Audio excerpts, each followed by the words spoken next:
Well, any successful diplomatic process would be the exact opposite of what we're currently seeing unfold in terms of the Trump initiative. It would have to be based on the inalienable Palestinian right to self-determination, to live free of occupation, to establish an independent and sovereign state, and to do so outside of a process of bilateral negotiations with Israel that would give Israel a veto over Palestinian rights and the Palestinian right to exercise their rights. In other words, to put it very simply, Israeli impunity must be replaced by accountability for Israel's actions, and Palestinian rights must be seen as unconditional rather than dependent on first meeting an endless wish list of Israeli demands and interests. It has to be based in international law. It has to be based on the whole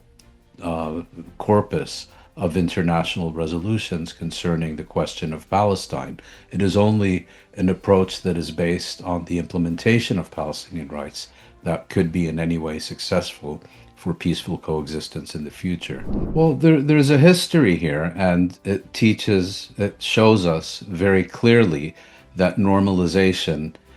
which takes place prior to the Palestinians acquiring their inalienable rights, is inevitably used to intensify the colonization of Palestinian land, is used to launch new wars against the Palestinians, the 1982 Israeli invasion of Lebanon, following immediately upon the Egyptian-Israeli peace treaty, being a prime example. And quite clearly, if there is going to be normalization, in other words, if we assume for the sake of argument that the two-state paradigm is still relevant, then clearly normalization needs to be the outcome, the consequence of Palestinian self-determination and statehood rather than a precondition for it, because consistently Israel has used normalization to marginalize the Palestinians so that it can deal with them unilaterally, free of any regional or international pressure, and certainly of any consequences. Well, there's much to criticize in the coverage of the mainstream media, which in many cases, leading media institutions such as the BBC and the New York Times and others have functioned more as apologists for Israel, as enablers of Israeli policy and most recently genocide, rather than as media that speaks truth to power and seeks to hold it accountable. That having been said, there's really no comparison between the coverage that we are seeing in 2025 compared to that, for example, that we would have had in 1985. There have been very significant improvements. But at the end of the day, the mainstream media, legacy media as it's often called, still operates within the framework that might makes right and that power is basically always correct. What is even more important, I think, is that growing numbers of people can now independently access reality through, for example, social media, through live streaming of videos from people themselves in the Middle East, and are no longer dependent on these media institutions in order to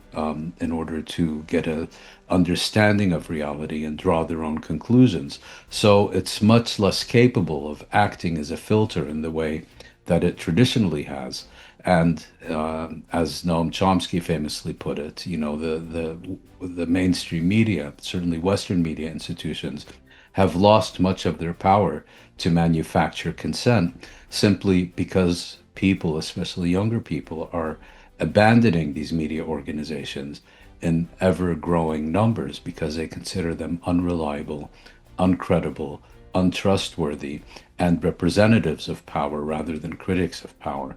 There are clearly very urgent humanitarian needs and priorities, particularly in the Gaza Strip. Winter is upon us. As we speak, there are massive rainstorms hitting the Gaza coast, and the shelters there are totally inadequate. And the problem is that Israel, in the October 8th agreement with the Palestinians, committed to allow in up to 600 trucks, or at least 600 trucks, of goods and supplies a day, and has been consistently limiting these to 200 or less, and using the pretext, well known from Iraq, that most of the things Palestinians need, that Palestinian civilians need, are actually dual use items, and it prohibits them from entering the Gaza Strip. So everything is needed: shelter, medications, food, clean water, the whole list. But having said that, I think it's urgent that I think it's very important that we not allow the present crisis to permit Israel and its Western allies to transform the question of Palestine from a fundamentally political question that needs to be resolved through exercise of inalienable national rights, to transform that into a humanitarian crisis of refugees who require food and so on. Of course, they require all these things, but the reason that Palestinians require all these humanitarian goods and supplies is because they lack freedom. And once Palestinians do acquire freedom and are able to exercise their inalienable rights, they will have no need for international assistance, because Israel will no longer be in a position to block them from generating it themselves or acquiring it, as the case may be. The current effort by the Trump administration, in close cooperation with Israel, is to seek to remove international law, to remove global norms and values, to remove the corpus of international resolutions concerning the question of Palestine from any resolution of the question of Palestine, and to transform it essentially into a humanitarian question where the political aspects will be resolved unilaterally by Israel without regional or international interference. The international consensus on the question of Palestine is quite clear: a comprehensive Israeli withdrawal from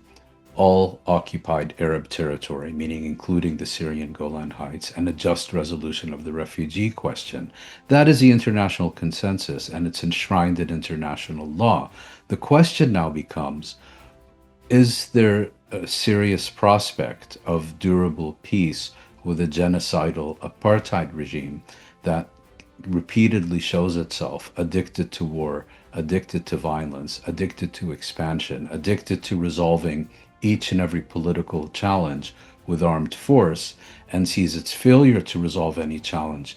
through armed force as a question of not having applied enough armed force? And I don't think that peaceful coexistence with such a regime is possible. Peaceful coexistence with the Israeli Jewish residents of what is now Israel, I think, is certainly possible and desirable even. But with this genocidal apartheid regime, I don't think there can be peace in the Middle East unless its institutions are successfully dismantled.